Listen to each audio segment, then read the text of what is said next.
My name is Iossif Papadakis. I am an astronomer and I work as an associate professor at the physics department of the University of Crete. I'm also a senior researcher at the Skinakas Observatory, which is located on the island of Crete in Greece. My main area of research is observational extragalactic astronomy. In this video presentation, I will show you how to use CCD images of elliptical galaxies in order to classify them. Before doing so, I will give you a short introduction where I will present you the process of scientific exploration that has led to our present-day knowledge about galaxies. The name galaxy is from the Greek word galaxias. The word was meant to describe the pale band of light formed by the galactic plane as seen from Earth. According to Greek mythology, Zeus, the father of all gods, placed his son Heracles on Hera's breast while she was asleep for the baby to drink her divine milk. Hera woke up while breastfeeding, and as she pushed away this unknown to her baby, a jet of milk sprayed the night sky, hence producing the Galactico Κύκλο, or the Galaxia, that is our own Milky Way. Even from ancient times, a few people, like for example the Greek philosopher Democritus in the 5th century BC, thought that the diffuse light of the Milky Way may be produced by thousands of stars. However, actual proof of the Milky Way consisting of many stars came much later, in about 1610, from Galileo Galilei. Galileo was the first scientist who used the telescope to observe the night sky systematically. Among other celestial objects, Galileo also observed the Milky Way and found it to be a multitude of stars, packed so densely that they appear to be like bright clouds seen in the night sky from Earth.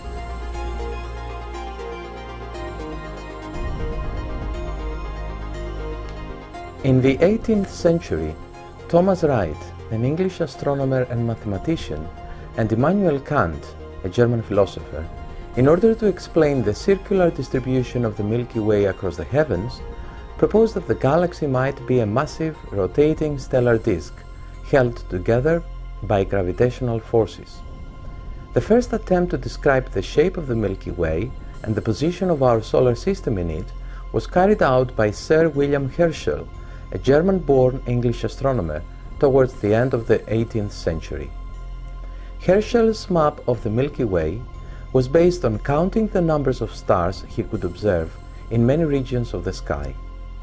Based on this data, Herschel concluded that our Sun was close to the center of the Milky Way, and that the radius of our galaxy was approximately 5 times greater than the vertical thickness of the galactic disk.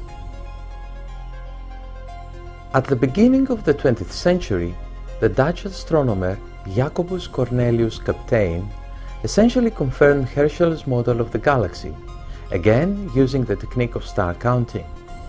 According to his model, the galaxy was a lens-shaped universe of stars whose density decreased away from its center.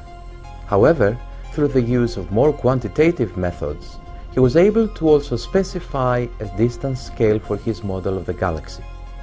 He estimated that the galactic radius was approximately 30,000 light-years in size, and he also found that the Sun was relatively close to the galactic center, no more away than 2,000 light-years. We know today that both Herschel and Kapteyn were in error for a simple reason. They had assumed, among other things, that there is nothing between the stars to obscure them, hence they could see to the edges of the galactic stellar distribution. In other words, they had failed to include in their distance estimates the effects of interstellar extinction due to dust and gas. In fact, Kapteyn's selected regions to measure stars were largely within the galactic disk, where extinction effects are most severe. As a result, he was unable to see the most distant portions of the Milky Way, causing him to underestimate its size and the location of our solar system in it. During the years between 1915 and 1919, shortly before Kapteyn's model was published, Shapley, an American astronomer, estimated the distance to many globular clusters using the period luminosity relation for some variable stars like the so-called RR Lyrae stars.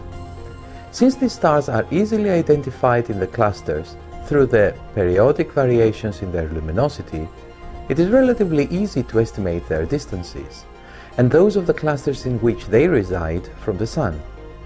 In analyzing his data, Shapley recognized that the globular clusters are distributed not around the Sun, but in a region of the sky that is centered in the constellation of Sagittarius, at a distance that he determined it to be 40 to 50,000 light-years from the Sun. Furthermore, he estimated that the most distant clusters are more than 180,000 light-years beyond the center. By assuming that the extent of the globular clusters was the same as the rest of the galaxy, Shapley believed that the diameter of the galaxy was of the order of 300 to 320,000 light-years, almost 5 to 6 times the value proposed by Kapteyn. We know today that Shapley was also in error in some of his calculations. In fact, errors in the calibration of the period luminosity relation of variable stars, due to effects of interstellar extinction that were not taken properly into account, led to an overestimation of the distances to globular clusters, hence to an overestimation of the size of our galaxy. Nevertheless, the work of astronomers like Shapley made us realize, almost 100 years ago, that our galaxy is really big and our Sun is not located at its center. We have reached what we believe to be a true understanding of the nature of the Milky Way only the past 2 or 3 decades. We now know that the Milky Way light comes mostly from stars distributed in a flattened disk-like structure, some 100,000 light-years across. Our Sun is located very close to the galactic plane, approximately 25,000 light-years away from its center. At the center of our galaxy lies a mysterious radio source called Sagittarius A, which we now believe it is associated with a massive black hole, whose mass is 2 to 4 million times the mass of our Sun. We also know that, in addition to stars, the Milky Way contains gas and dust. Perhaps most astonishingly of all, we now believe that the stars, the gas and dust account for no more than about 10% of the total mass of the Milky Way. Most of its mass, approximately 1 trillion times the mass of our Sun, is in some kind of unidentified form of matter known as dark matter. In fact, the term Milky Way is now applied to this whole collection of entities, the whole system of stars, gas, dust, and dark matter, and not just to the diffuse band of light of ancient Greeks, which was resolved by Galileo some 400 years ago. Having understood the shape, size, and contents of our own galaxy, it seems natural to ask the question, does anything exist beyond the boundary of our galaxy? And although the answer now is a definite yes, this was not always the case in the past.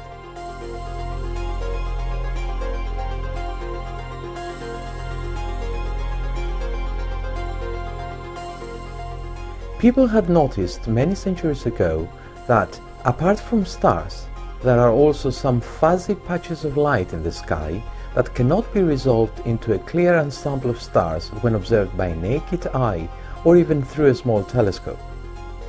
Thomas Wright in the 18th century speculated that some of these nebulae might be separate Milky Ways, and Immanuel Kant introduced the term island universe for these distant nebulae. An important discovery was made in the middle of the 19th century. In 1845, William Parsons, a British lord, built in Ireland what was then the largest telescope in the world, with a diameter of 1.8 meters. Parsons carried out pioneering astronomical studies, and he was able to resolve, for the first time, the spiral nature of some nebulae, today known to be spiral galaxies. Their pinwheel appearance strongly suggested that these spiral nebulae may be rotating. The first spiral galaxy he detected was M51. today known as the Whirlpool Galaxy, and his drawings of it closely resemble modern photographs.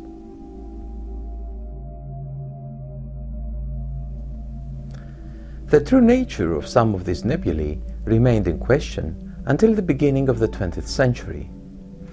The argument over their nature centered on their distances from us and the relative size of the galaxy.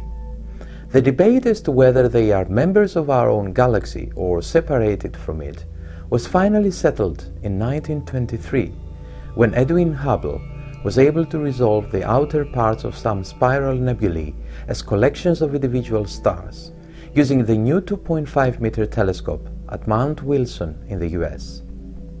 More importantly, though, he was able to identify some Cepheid variables in M31, the Andromeda Galaxy.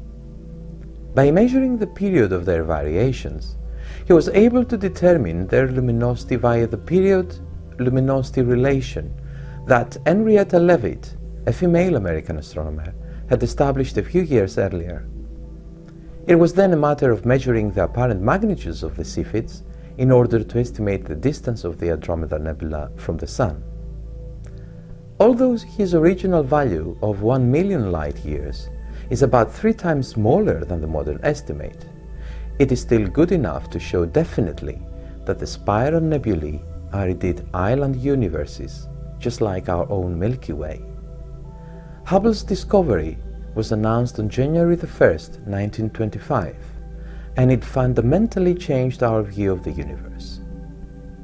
To summarize, it was not until the second decade of the last century that we finally realized that our solar system is not located near the center of the Milky Way, that our galaxy is a finite-sized, disk-like system of stars, and that it is only one of a countless number of similar stellar systems in the universe.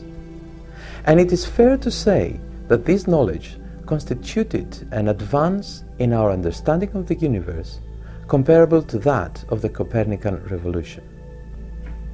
As soon as the extragalactic nature of the galaxies had been established, work began on determining their physical properties and classifying them accordingly. Once again, Hubble played a key role. He was the first who tried to set out a scheme for classifying the galaxies.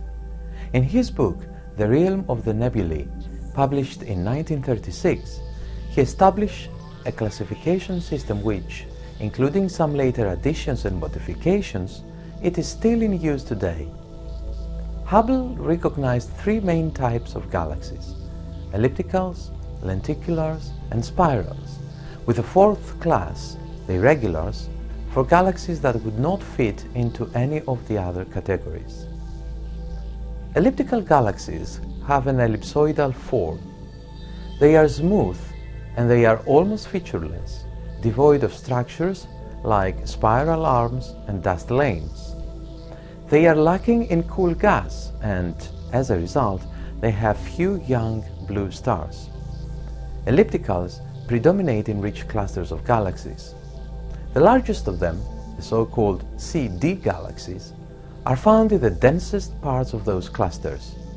These systems can be up to 100 times more luminous than our Milky Way. Normal, or giant ellipticals, have luminosities a few times that of the Milky Way, with characteristic sizes of tens of kiloparsecs. A kiloparsec is the unit of length that astronomers use and is equal to approximately 3,200 light-years. The stars of the bright ellipticals show little organized motion, such as rotation. Their orbits about the galaxy center are oriented in random directions. Lenticular galaxies are labeled SO, and they form a transition class between ellipticals and spirals.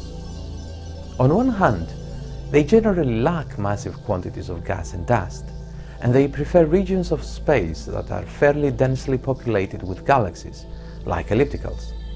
On the other hand, they also have a thin and fast-rotating stellar disk in addition to the central elliptical bulge, like spirals.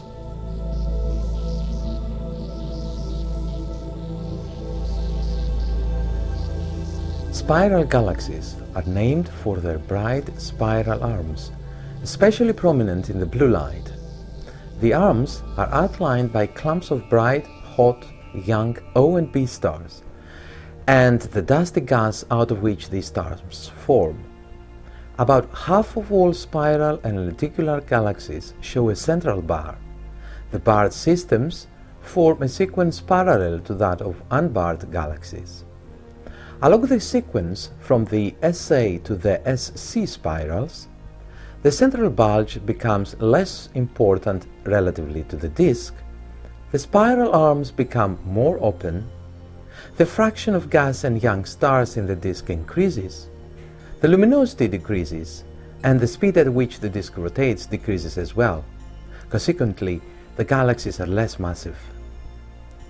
Hubble placed all galaxies that did not fit into his other categories in the irregular class. Today, we use that name only for the small blue galaxies which lack any organized spiral or other structure. The smallest of the irregular galaxies are called dwarf irregulars.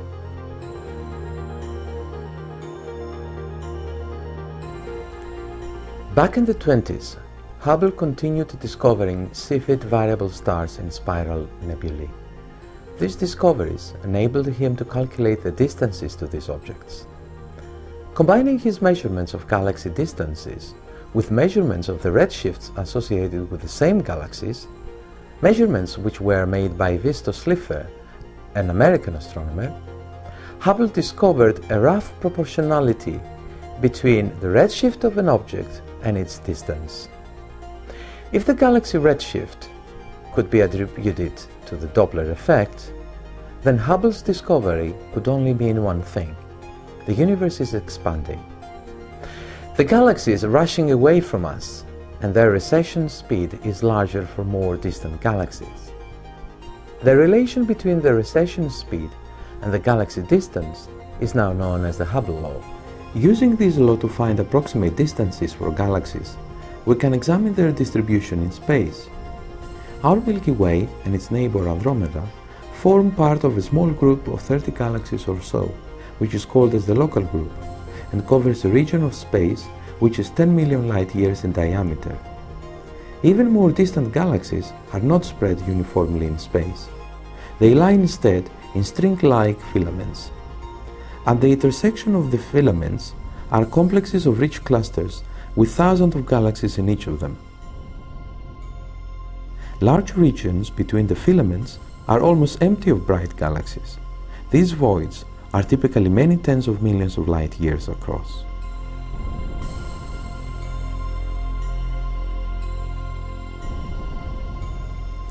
This distinctive galaxy distribution pattern makes us wonder, why and how did this happen? In general, questions like how and when did galaxies form, and what are the physical factors that determine a galaxy's morphological pattern, are the subject of intense research effort at the moment. We do not have definite answers yet, although some patterns are beginning to emerge in the still unknown territory of galaxy formation and evolution. However, this is an enormous topic which is beyond the scope of this video presentation. So, let us now start preparing ourselves for the tutorial that I mentioned at the beginning of this demonstration. The traditional galaxy classification criteria have been based on the visual examination of a relatively small number of galaxy images, which were usually taken in the B orthographic band. Furthermore, most of the prototype galaxies whose images were used to define the classification criteria were rather luminous galaxies that are actually not typical of the general galactic population in the universe. Finally, most published galaxy classification schemes are the result of a subjective assessment of a picture by a human being.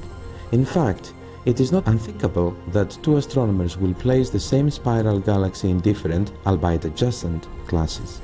But this is not usually the case with ellipticals, as there exists an objective way to classify them. According to the Hubble classification scheme, ellipticals are classified by the letter E, followed by an integer number, say n, which represents their degree of ellipticity on the sky, and is determined by the ratio of the minor to the major axis of the galaxy's isophotes. The number n depends on both the intrinsic shape of the galaxy as well as the angle with which the galaxy is observed. For a spherical galaxy with A equal to B, the number n is 0, while for more elongated systems, n is greater than 0. The maximum value of n, in reality, is about 7, and the most common shape in elliptical galaxies is close to E3. We mentioned above the word isophotes. An isophote is a contour of constant surface brightness on a galaxy image, while the surface brightness of a galaxy at a point which is located at a distance r from its center is determined by the amount of light per unit area that we receive from around this point.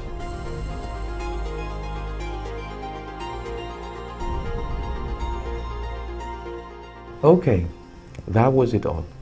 In this presentation, I gave you a short introduction on the subject of extragalactic astronomy, and I showed you an example of how astronomers today can use the CCD images to measure the properties and extract quantitative information about these magnificent objects of the cosmos that we call galaxies. I hope you enjoyed the presentation and that you got an idea about the working methods of modern-day astronomers.